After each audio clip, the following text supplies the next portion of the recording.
Depuis 2016, le gouvernement de la République du Bénin a exprimé son ambition de faire des technologies de l'information et de la communication TIC un levier essentiel pour le développement économique et l'inclusion sociale. Cette ambition a été traduite en 6 axes majeurs dans la déclaration de la politique sectorielle du numérique, dont l'un des plus importants est la généralisation de l'usage du numérique. L'Agence des systèmes d'information et du numérique a pris une part active dans la concrétisation de cette vision à travers des actions de renforcement des compétences numériques reposant sur la norme internationale ICDL. Adoptée par le Bénin depuis 2018, cette certification assure que les bénéficiaires maîtrisent l'usage des outils numériques au service de la performance et de l'innovation. Nous avons un centre de test accrédité ICDL qui est principal, mais sur toute l'étendue du territoire national, nous avons 62 autres centres de tests accrédités ICDL secondaires qui sont disséminés sur toute l'étendue du territoire national. Ce sont nos points numériques communautaires, ce sont nos salles de classe numériques. Donc l'idée, c'est qu'on est partout où les gens peuvent aller se faire former. Les formations ICDL visent à améliorer les compétences numériques de différents acteurs, enseignants, agents publics, cadres municipaux et conseillers agricoles, permettant une meilleure utilisation des outils numériques pour renforcer l'efficacité et l'innovation dans leurs secteurs respectifs. Les conseillers agricoles ont pu, grâce à cette formation, mettre en place un répertoire actualisé des producteurs pour connaître leurs besoins et améliorer leur productivité. Cette formation m'a permis à m'améliorer, surtout au niveau de l'informatique, parce qu'avant, pour synchroniser nos données et autres, on n'arrivait pas du tout. On n'était pas du tout formé, mais après la formation, nous avons vraiment capitalisé beaucoup de choses au cours de la formation.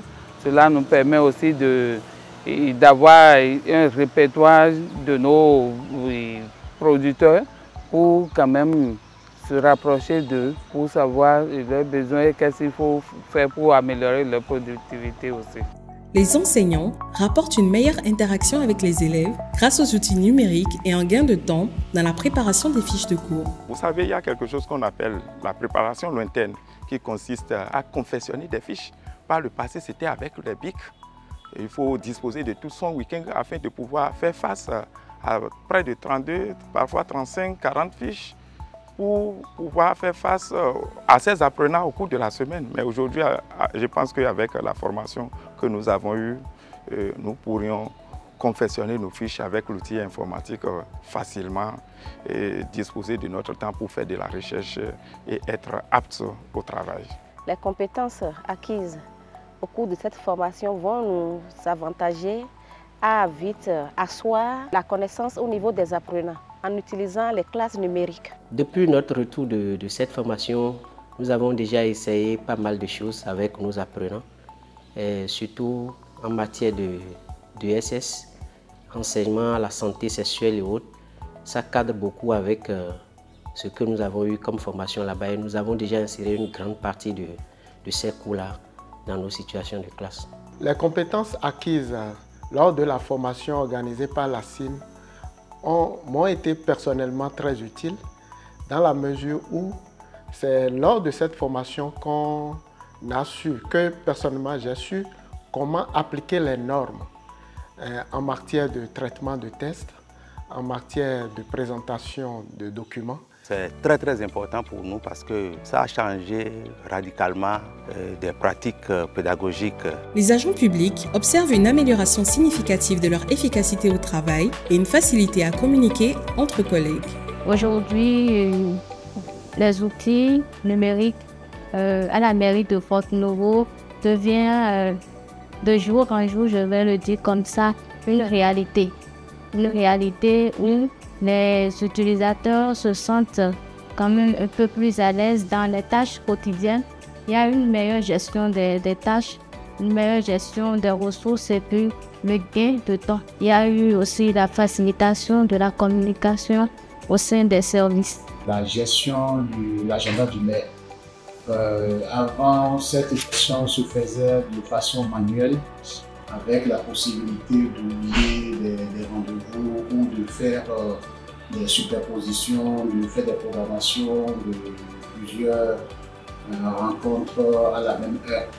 Aujourd'hui, avec un outil, ce n'est plus possible parce que lorsque vous rentrez l'information à une heure donnée ou à un jour, l'outil vous informe en même temps que cette plage horaire ou ce jour est déjà occupé. Donc ça vous permet en un temps record d'avoir, disons, la cartographie du programme de la semaine ou de façon journalière aussi de l'autorité.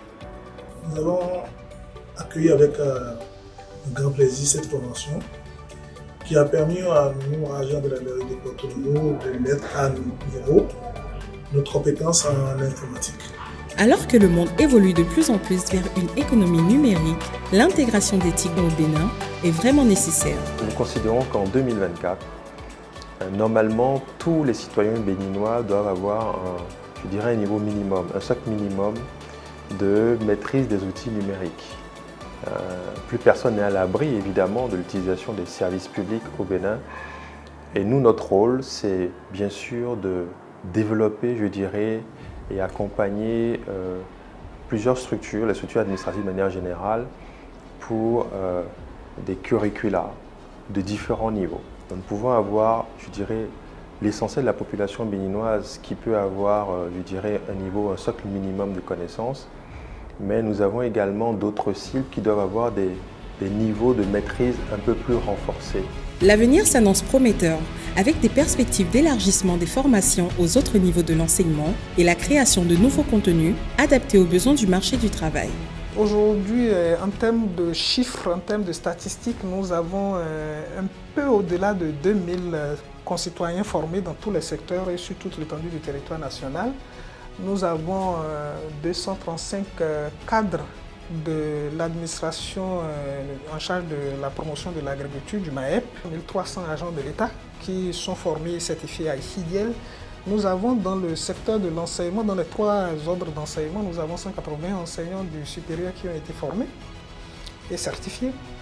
Nous avons 116 enseignants du secondaire, 84 enseignants du primaire et 150 agents de mairie. Même un mécanicien aujourd'hui, de la même manière que vous devez avoir un bon niveau d'alphabétisation, de la même manière vous devez avoir une maîtrise des outils numériques.